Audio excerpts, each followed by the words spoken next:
Selamat siang Bu, hari ini di video saya akan membahas tentang kasus neuro yaitu Bell palsy. Apa itu Bell palsy? Bell palsy adalah kelemahan satu sisi wajah yang terjadi secara tiba-tiba yang penyebabnya masih idiopatik.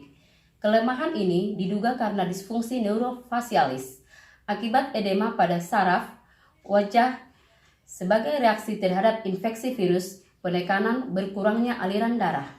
Adapun tanda dan gejalanya adalah antara lain kelemahan pada sisi wajah, kesulitan menutup mata, alis tidak simetris, mulut mencong, mata merah dan berair.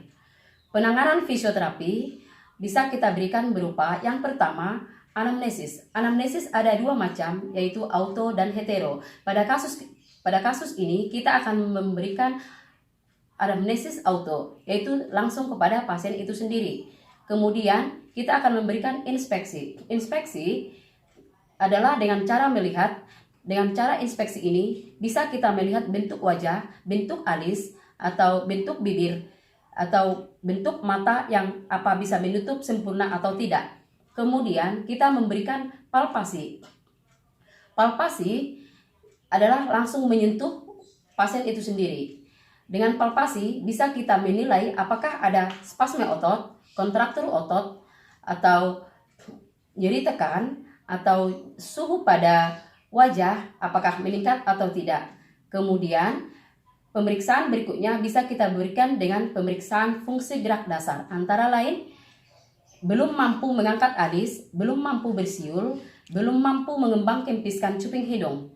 Kemudian kita memberikan tes Hugo Fish Scale. Ini fungsinya untuk mengukur motorik wajah. Dan ini ada terdiri dari 5 poin yang antara lain istirahat, mengerutkan dahi, menutup mata, tersenyum, dan bersiul. Dikatakan normal jika nilai prognosisnya adalah 100. Jika dikatakan baik jika nilai prognosisnya adalah 70 sampai 99. Dikatakan cukup baik jika prognosisnya 30 sampai 69 dan dikatakan buruk jika nilai prognosisnya adalah 29. Nah, sekarang kita akan memberikan intervensi. Yang pertama, intervensi masas. Pilihan intervensi yang pertama yang kita berikan adalah masas. Masas ini fungsinya untuk merelaksasikan otot, mengurangi spasme, memperlancar sirkulasi darah, dan mampu mengurangi nyeri. Sekarang yang pertama kita berikan baby oil untuk sebagai pelicin untuk mencegah nyeri pada gesekan pada wajah.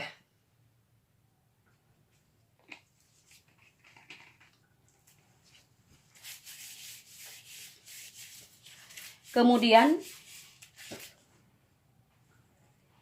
kita mengusapkan semua ke seluruh wajah dengan cara stroking.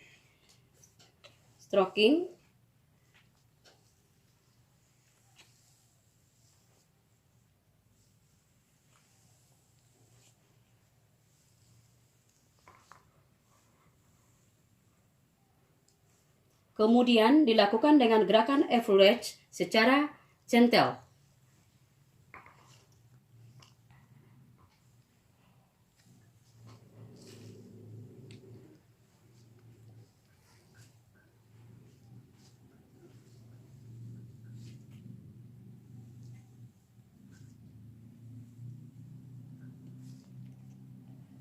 Kemudian kita lanjutkan dengan pemberian gerakan berputar pada jari.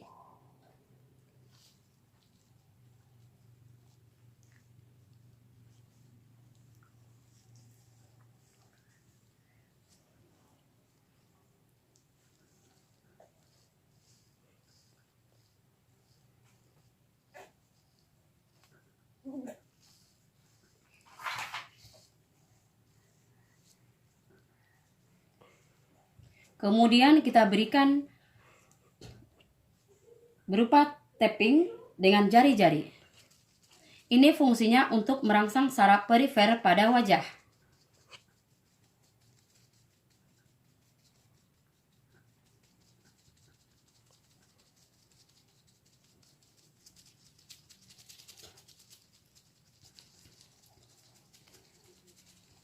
Dan yang terakhir, kita kembali melakukan gerakan Florence.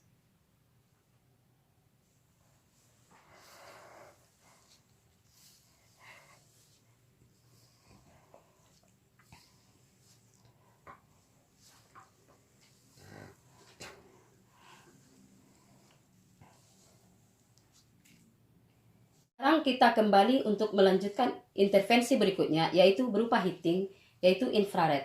Infrared berfungsi untuk mengurangi nyeri, merelaksasikan otot, dan merangsang vasodilatasi pembuluh darah pada wajah. Dengan pemberian jarak kurang lebih 45 cm dari wajah, dengan waktu 15 menit. IR ini atau infrared ini diletakkan tegak lurus dengan wajah pasien. Nah, sebelum penyinaran diberikan, terlebih dahulu kita akan memberikan kacamata pelindung kepada pasien untuk mencegah adanya paparan radiasi daripada infrared terhadap mata pasien. Dan pemberian infrared ini secara tegak lurus. Dan saat pemberian infrared dapat kita lakukan atau kita berikan evaluasi sebelum dan sesudah penyinaran. Saat penyinaran, bisa kita tanyakan kepada pasien, apakah pasiennya kepanasan atau tidak. Jika pasiennya mengatakan kepanasan, maka jarak antara lampu dengan wajah bisa kita naikkan. Intervensi berikutnya adalah mirror exercise. Ini bertujuan untuk peningkatan otot-otot wajah dan meningkatkan fungsional pada wajah. Dan ini kita berikan di depan cermin. Dan tahapannya, pasien kita posisikan dengan senyaman mungkin. Pasien kita anjurkan dengan tersenyum dengan menampakkan gigi. Kemudian pasien kita anjurkan dengan tersenyum dengan tidak menampakkan gigi. Kemudian pasien kita anjurkan untuk tersenyum ke kiri dan ke kanan. Kemudian pasien kita suruh untuk mengucapkan huruf A. A. Kemudian pasien kita suruh untuk menggembungkan kedua pipi. Kemudian pasien kita anjurkan untuk tersenyum ke satu sisi otot elevator oculi oris. Kemudian kita anjurkan pasien untuk membuka mata dengan lebar. Dan selanjutnya pasien kita suruh untuk mengerutkan dahi. Kemudian pasien kita suruh untuk mengangkat alis. Dan kemudian gerakan dagu ke bawah dengan cara menarik sampai ke bawah tanpa bibir terbuka dan rasakan otot leher tertarik. Dan yang terakhir adalah kita menganjurkan pasiennya untuk buka rahang bawah.